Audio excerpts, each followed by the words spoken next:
Sit back and relax and listen into some confessions, inspirations, and eternal truths from our artist friend, Harley Brown. You want some of Harley's thoughts about art? Let's go. Play us in, Harley, for old time's sake.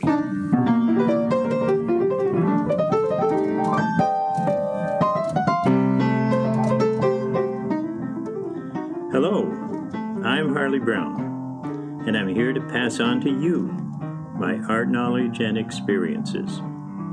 From my art colleges, mentors, personal hits and misses, and so much more. Now, are you ready?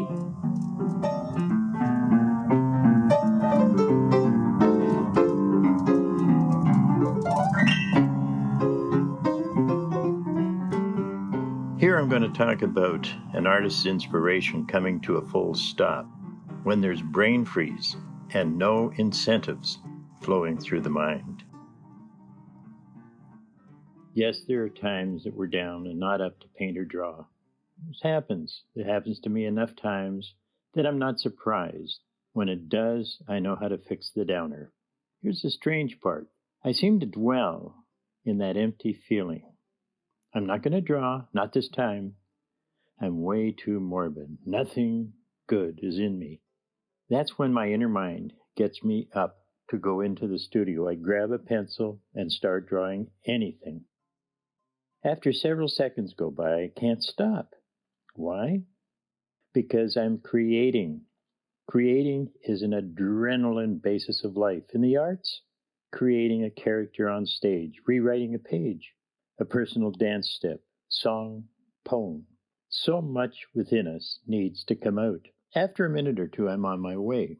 Once in a while, as I'm into this flight, I smile thinking back about my hesitancy, knowing its power over me, but also, and this is important, knowing my total power over it.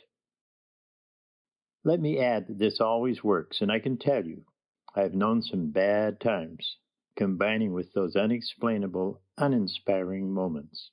Combinations of the negatives can be intense. Yet that moment in the studio with that little pencil and a grabbed sheet of paper, that's the part that is a near miracle of life.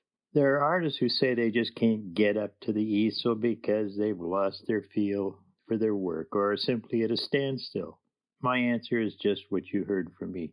It's so simple and right for us eccentric, slightly unbalanced individuals. That's about all of us. We're different from others in this world. We realize that. So part of our existence is making an image happen. It doesn't have to be a masterpiece, for sure, just an image made from the mind to hand to paper, a stick figure or a modern Mona Lisa. What I've said here has decades of realization in my personal world. As I've said, strangely, I've had those doubts about it, but I understand those doubts are actually part of the downer. Let me explain. That's why my inner mind tells my body to stand up and walk towards paper or canvas and create an image. No one has ever to see it. They don't have to see it.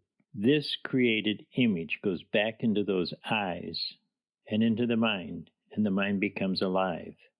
Often what I've drawn looks okay, and I put it down the pencil, feeling a joy coming through my body, or I'll keep working at it. Either way, over all these years, there's never been one time this hasn't worked. Not one time. My inner mind knows it, and my outer mind gets the kick when it happens. I'll go a bit further here. If the mind is not cooking with the subject being painted, take a momentary side trip with something else, something simple and likable. Get the aesthetics flowing, then back to the first work. This is like shifting gears, working brakes and gas pedal while pushing ahead a difficult road. I don't mind. I don't mind allowing my mind to go into stall, but I get it out. As mentioned here, we naturally learn how to keep moving ahead, totally motivated. Simple steps do it. I'll add that our inner mind has particles of genius waiting within, waiting and more than willing. Remember that. Thank you. This is Harley Brown, and we're together in this art community. We are together. Thank you. Harley's works can be seen on his social media platforms Facebook, Instagram, and YouTube as Harley Brown Artist, as well as his signature article within the pages of International Artist magazine. No longer doing workshops, his ideas, techniques, and art images can be found in his book Harley Brown's Eternal Truths for Every Artist, reprinted for a third time. This is available directly through his website, harleybrown.ca. Now in his 80s, his life remains eccentric, still open to inspiring moments as artists never retire. A special thank you to those who make this podcast possible, our executive producer, Chet, and Jeff Bradford, our producer and sound engineer, who imaginatively brought this to life.